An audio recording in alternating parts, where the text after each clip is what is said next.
তোমরা আমার বান্দার ওই সন্তানের জীবন হনন করেছো, কবজ করেছো, জান কবজ করেছো? ফায়াকুলুন নাম, তারা বলবে যে হ্যাঁ করেছি।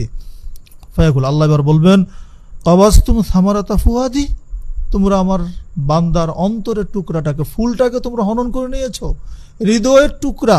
সুবহানাল্লাহ, আল্লাহ সুবহানাহু ওয়া তাআলা বলছেন তার হৃদয়ের, আমার বান্দার হৃদয়ের টুকরাটাকে তোমরা নিয়ে এসেছো, তার জানটা কবজ করে নিয়েছো। তখন বলা হবে, ফেরেশতারা বলবে নাম, হে আল্লাহ আমরা এটা করেছি। আল্লাহ বলবেন ফায়াকুল মাযা ক্বালা আবদি, যখন তার সন্তানের জান কবজ করেছো, সন্তান হারিয়েছে, তখন আমার বান্দা কি বলেছে?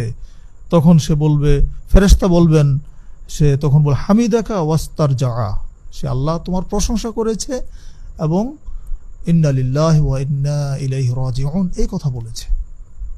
তখন আল্লাহ সুবহানাহু ওয়া তাআলা বলবেন ফায়াকুলুল্লাহ উবনু লিআবদি বাইতান ফিল জান্নাহ ওয়া সাম্মুহু বাইতাল হামদ, আমার এই বান্দার জন্য জান্নাতে একটা গৃহ তৈরি করো এবং সেই গৃহের নাম দিবে বাইতুল হামদ। সুবহানাল্লাহ, তিরমিজি থেকে হাদিসটি নেওয়া।